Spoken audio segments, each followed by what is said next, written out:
So, Garrett, run game early, sort of pass game later. What would you guys see that allowed the run game to work so well early? And then, obviously, they made some adjustments, and you guys took advantage in the pass game.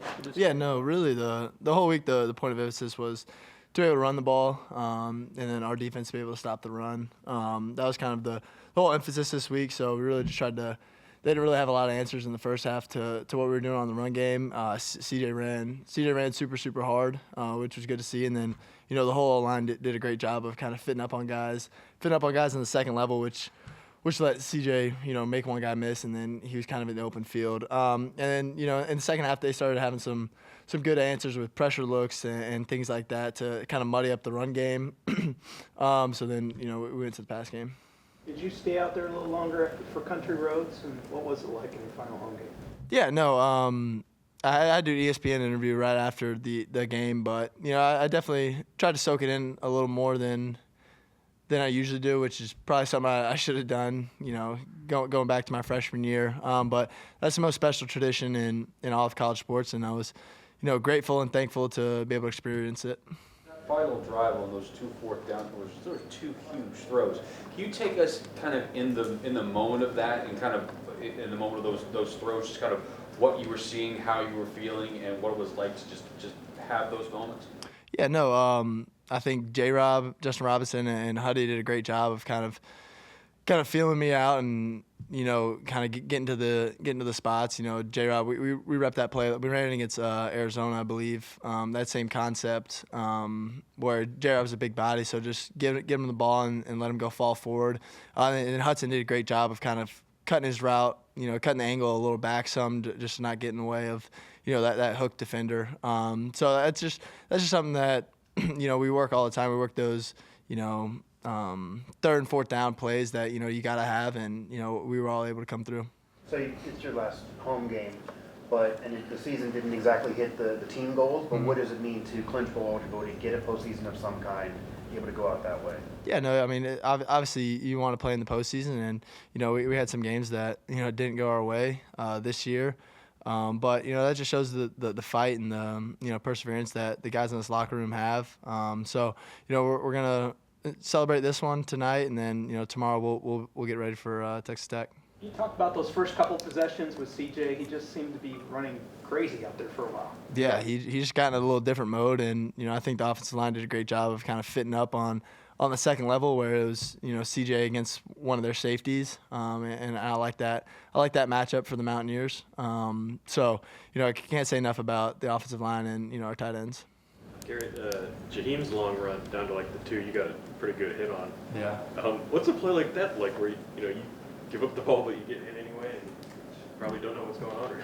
Yeah, well, I mean, obviously I didn't see it. He kind of hit me from the blind side, but CJ made a. I don't think that gets talking about. CJ made a great move in the hole, a great spin move, which I didn't see, but I saw on tape. But no, I mean, it's always nice to see your running back 30, 40 yards downfield. You have to you pick yourself up and you're like, oh hey, it was. Yeah, I mean, I really didn't know what happened, and then when I looked up and I saw Jaheim, I was like, oh, I'll take that shot for that. You and Nico shared a moment after the game, right after your interview. What can you say about your relationship with him and just how it's helped you this season when you were out with an injury and just all that? Yeah, it's been great. Really since he got here, he's kind of been like my little brother. Just trying to everything that I've learned through my 4 years here. Really everything I've learned, trying to get that on into him. So when it's his time to have the keys. But I just told him to enjoy it and soak it all in because it happens faster than you can think. Now, you have your successes and you have your strugglings, as all collegiate quarterbacks do. But one thing that can't really be denied is you're probably one of the most gritty and most gutsy players to ever put on a West Virginia uniform. Can you talk a little bit about what goes into making you that type of athlete and that type of player? Yeah, I mean, I think that just goes back to how I was raised. My dad had a rule for injuries, blood or bone. He's got to see one of them for me to be hurt. So I think this just all goes back to how I was raised. I can't say enough to really the whole Greene family for raising me like that. So it's just second nature.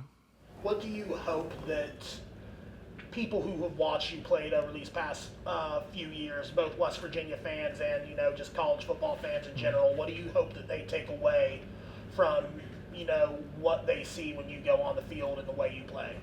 Yeah, I mean, you know, I hope they just saw a guy that, you know, gave everything for the state, gave everything for his teammates, for his coaches, his family. Yeah, and then that's really it. You know, it's been an honor of a lifetime to be able to represent the state, be able to represent this, you know, wonderful university. So I wouldn't want it any other way. Coach Brown says that he hopes fans are thankful for you, thankful for, you know, what you bring to the program, even during the struggles, even during the successes, regardless of what's going on. Mm-hmm. What does West Virginia football mean to you? It means everything to me. You know, they took a kid from, you know, Tallahassee, Florida, and, you know, really welcomed him with open arms ever since, you know, I got here. And, you know, it really wasn't a decision to, you know, I mean, obviously people thought I was going to leave after some years, but it really was never a question for me, just because the fabric of the state, you know, kind of goes hand in hand with the fabric of my family. So I think it was the best decision I ever could have made. I know you all came into the game with the idea to run the ball. Coach Brown mentioned that too. Mm-hmm. When you convert a 3rd and 12, you know, on a draw, in a situation where you think people are going to be throwing it, does that just reinforce it and say, hey, this is going to work, we can ride this all game? Yeah, I mean, I think in situations like that, you know, I think Coach Brown's calling it in a way that he's in the back of his mind, he knows we have 2 downs. So you really treat 3rd down as 2nd down, and then 4th down is really your 3rd down. So I think that was kind of our mentality this whole week, was we were going to be aggressive on 3rd and 4th downs. Over the past couple of years, running success has seemed to dictate a lot of this team's overall success, whether y'all are winning or losing. Mm-hmm. Can you talk a little bit about just what you think the run game does for you guys that helps you outdo other teams, what it is about when the run game is successful, you guys are successful? Yeah, I think, you know, our offense, we're not really like a quick game offense. You know, we really try to establish the run early, and then whenever they want to get extra hats, extra fitters into the box, then it kind of opens up our pass game. So I think that's really been the key to our success. Every time he hit Hudson, it was a first down tonight. Mm-hmm. So, I mean, you've seen him go from the walk-on to now like a starting wide receiver. So what can you say about his progression? Yeah, I think it's been really cool to kind of see him develop throughout these last, you know, couple years, because he was making plays in Monday Night Football, and, you know, now, which is like the younger guy, you know, after practice and stuff. But then now, you know, just being able to watch him make these plays, because one of the 3rd downs we converted, they brought a cover 0 look, and, you know, he did a great job, you know, crossing face and, you know, getting to the void. So it's been awesome, and it's been a pleasure throwing to him. Okay, thanks, Garrett. Yep. Appreciate Thank you, it. guys.